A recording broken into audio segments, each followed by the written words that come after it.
Wow. Yeah, I mean, what came across to me loud and clear was this willingness to, to work with others, to, to find correlations, to really serve, to step into the unknown, to be able to do that, and that's very brave, and it does take determination to do that.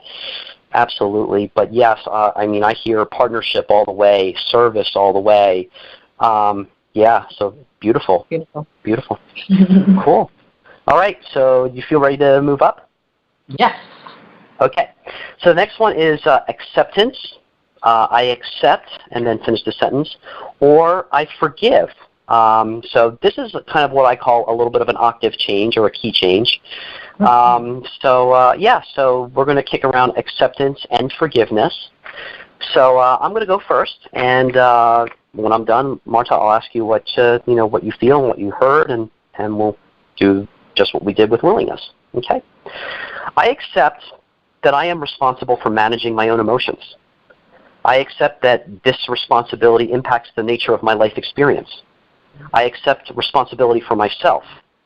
I accept that this process that we're doing today represents the best of myself, and I accept that this process reveals the true intention behind what I want to do with the Karmic Margin Call project. I accept that this provides the most accurate information and the foundation of a service market economy. I accept the service market economy is about depth and truth of relationships. I accept that Marta is an indispensable element in my life story. I forgive myself, and this is big. I'm reading this from something I wrote a couple days ago. I forgive myself for losing touch with her those years between 2008 and 2017, because I accept how indispensable you really are, Marta. I accept that asking the questions of our listeners comes with a further responsibility. I accept that the questions I asked earlier comes with the responsibility of a response and of that kind of a collaboration. I accept that my experience here is spontaneous, and I accept that you're writing this material out beforehand helps my momentum. And now I accept that I am improvising because I'm dropping my script. I accept that, I accept that this is the unknown. I accept that, the relationships are the lifeblood of what we are doing here. I accept that now once you get the material out, what really determines who you are is what happens when you're off the script. I forgive myself for having a script, and I forgive myself for having an agenda, and I accept that what is being invited through these conversations is what's real, is where we need to be, whether we have to work through shame or fear or whatnot. I accept those feelings. I had a conversation the other day where I had to accept somebody's anger. We got into a conversation about competition, and that turned into a discussion about communism and socialism and capitalism, and she didn't feel heard because I wanted to go away from politics and talk about emotional intelligence, and then she said how angry she was that she didn't feel heard. And then it was not until I had to say, look, I accept your anger, and it serves you, and I honor that. For me to do what I have to do is I have to accept that I have to be in the presence of anger and know that map of consciousness. I accept my role in all of this, and I accept and forgive myself for the anger and the fear and the guilt and the shame that I've expressed before, because it's not true. And I accept that as we move further up the scale, I accept that is more in alignment with my truth. That is what I accept. Okay? Wow. That was so great. Well, what I heard loud and clear this time around for sure was the responsibility of emotion and our emotion. It's not, I heard you wanting to practice a discipline around it. It's not, I think people just, or at least I do, I get led around by my emotions sometimes, a lot of times.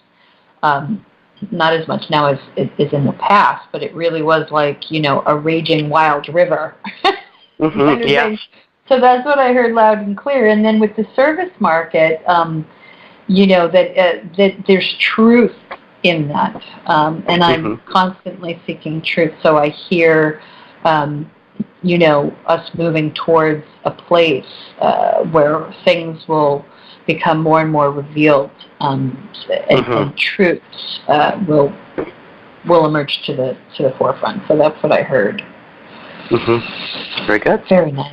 Yes. Okay. And, you're forgiven for all that time we didn't talk. Thank you. Thank you. Oh my gosh, it's not, because we just pick up where we left off. You know what I mean? We sure did. Yes, we sure did. Don't even deal with the past. Yeah, we both went through quite the time during those years too. Yeah. Oh my, yeah, and I guess maybe that's where I have to, kind of start. Okay.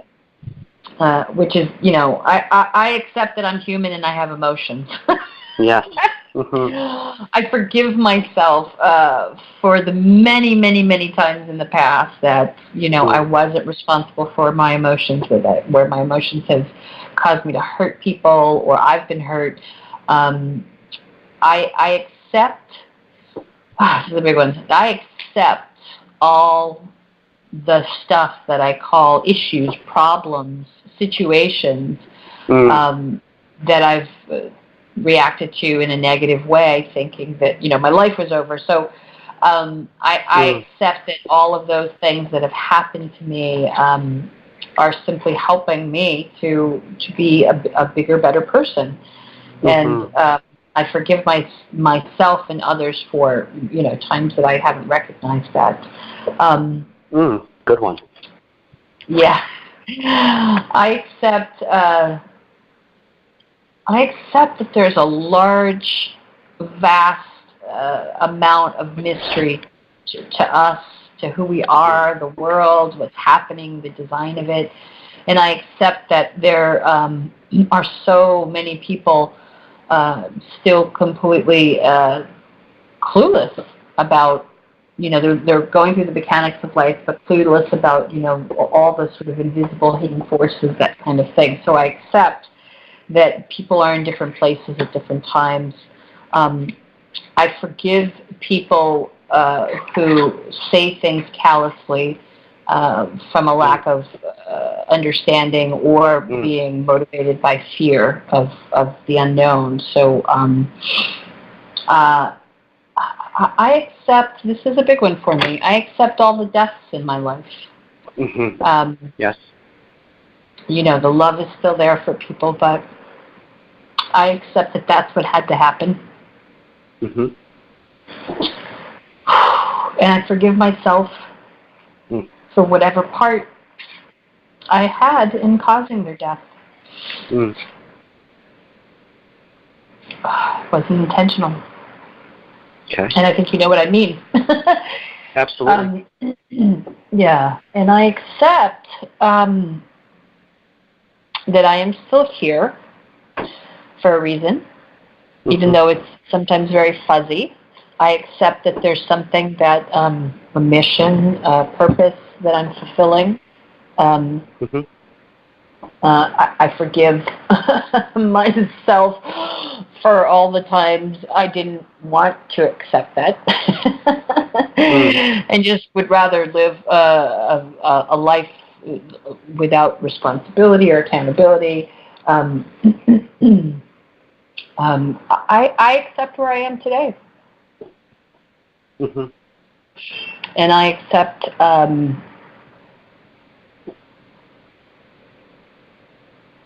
I just it doesn't occur like it's more like accepting is more like I love where I am today with the people that I'm associating with you in general, with people like Bob.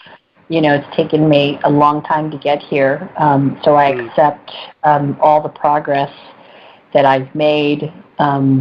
I accept all the education I've been given to propel me forward. Yeah, it's interesting now. The acceptance is starting to feel more like I love. Yeah. So I think I'm complete. Yeah. Excellent. First of all, the first thing I want to say is whatever blocks was happening back at Trust, those blocks are gone right now, Marta.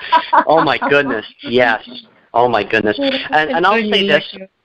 Because I do want to put this out there, and please, I trust you to tell me if you want me to take this out of the recording. But for those of you who are listening, and what I heard loud and clear, and where the big forgiveness was, Marta was in Sedona in 2010 for the James Arthur Ray.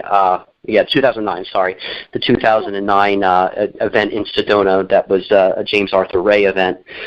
So, it is my hope that, again, this conversation is just the beginning. I think we do need to have more conversations about, the empowerment or the self-help industry itself from the people who were at those kinds of events.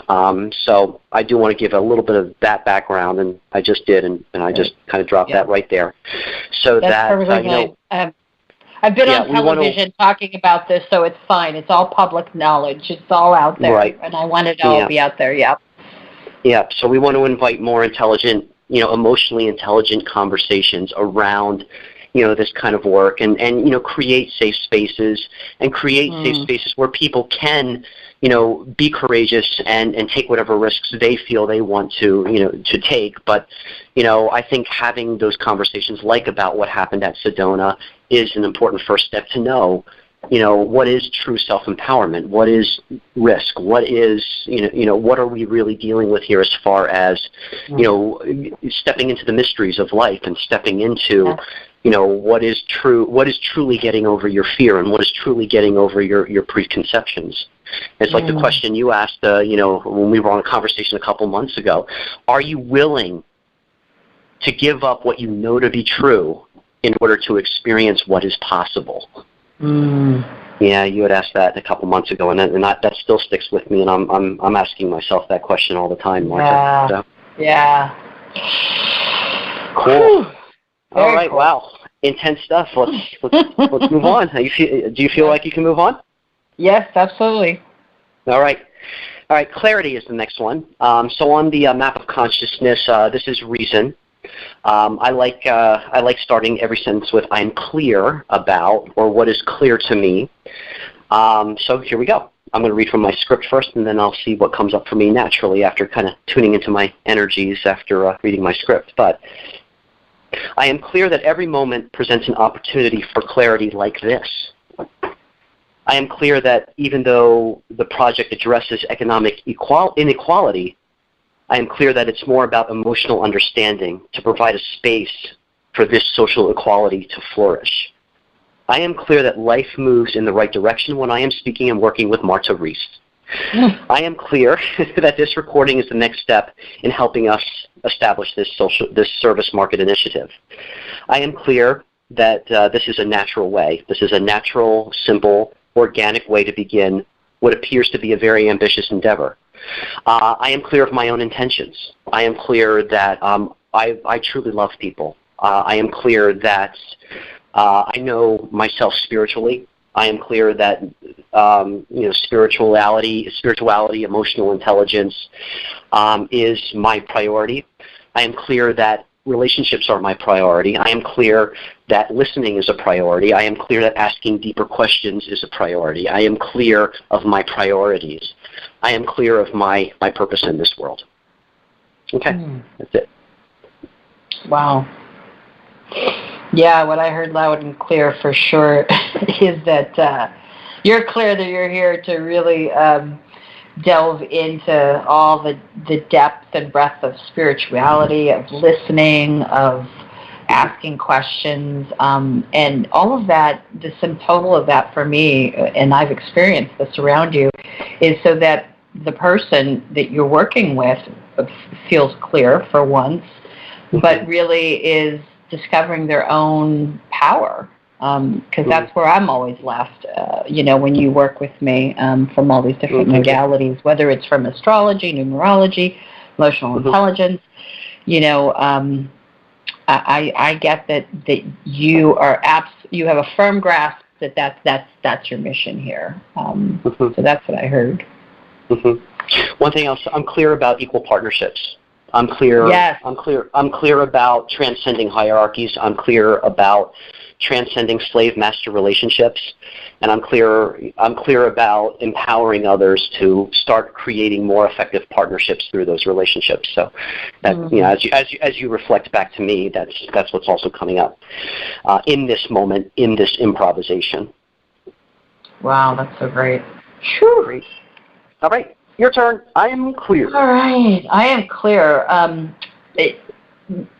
I'm clear that there's a very distinct difference between clarity and certainty. I just learned this not too long ago, but and this is probably where I struggle because I want things to be certain, and and you know, the world punishes certainty, or it's punished when you're too sure about something. But having clarity, but not knowing how to get and I'm referring to the future, so I'm clear about that having a future you can live into rather than just taking the default predictable pathway, but having a future that you're moving into is absolutely essential, if not required, for everybody's life and affects, you know, people's quality of life. So I'm clear about what I'm here to do.